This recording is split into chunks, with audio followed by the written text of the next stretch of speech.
Okay, welcome back.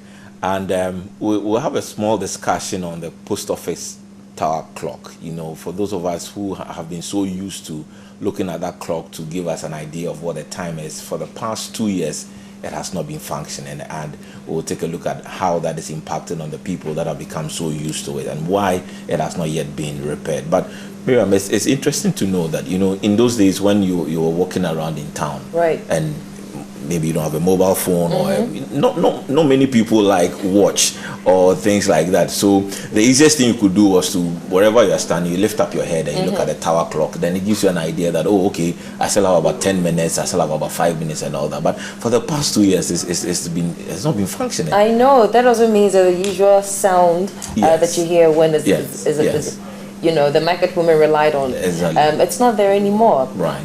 Quite honestly, I didn't notice that it hasn't been working for the past 2 years. it also tells us how we've advanced with technology. Right. People now rely on their phones and on the watch if they're wearing one to know the time. But I think it was one of those key features in Accra that added some color and some, you know, excitement to, you know, what Accra looks like. And it's unfortunate that it hasn't been working for 2 years. And I'm told that's because there's not enough or there's lack of funds to repair it. For something like that, that has been a monument that people look, you know, to for their timing and all that.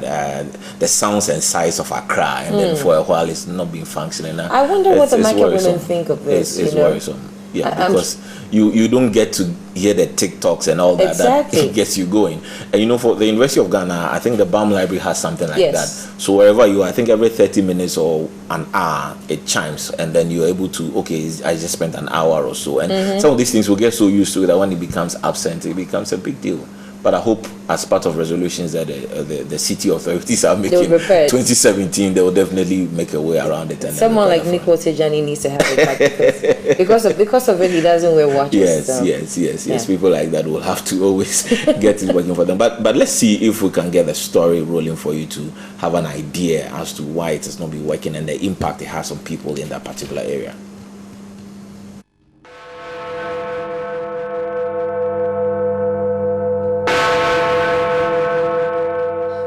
Over the years, people have depended on tower clocks for time. One of such clocks is the General Post Office Tower Clock in Accra.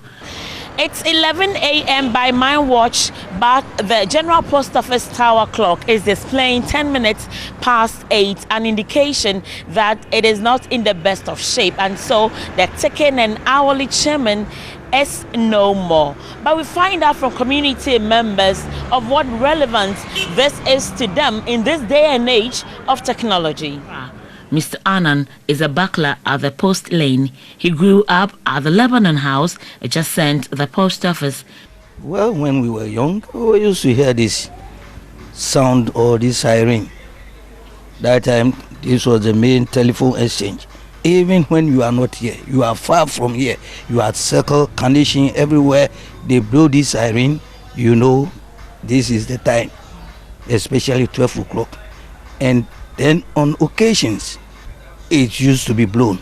So how did you differentiate? Was it the same tone of siren, or the Independence Day was different from Republic Day and New Year's Eve and stuff? Fine.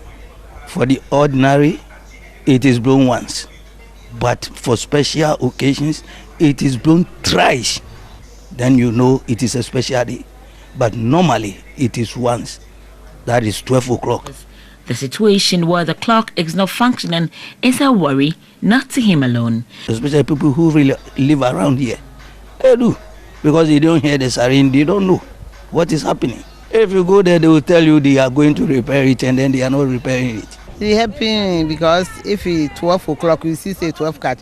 But it past 1 year or 2 years now, it's not working. Now my phone says the glass break, and so if you want time, I ask somebody. Surely a worker, when you are working at times, you forget yourself. This is what reminds us that, hey, it's time. Let me get up and go and find something. That is why it is very needful that we have it back. Challenges at the post office go beyond the functioning of the clock. Postal services play significant roles during festive seasons in the delivery of presents and parcels.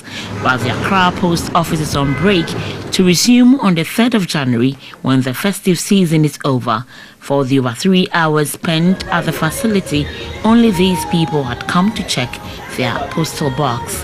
Hitherto, postal services remained a critical sector within the communications industry that played out actively in the socio-economic advancement of countries over the world.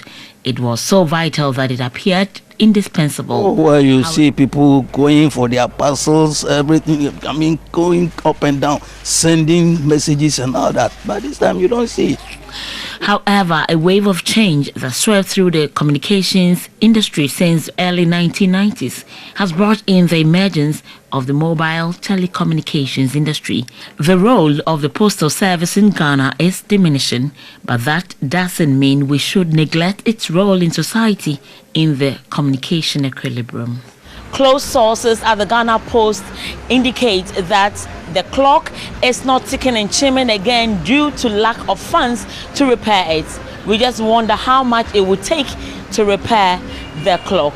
Catherine Frepoma, TV3 News.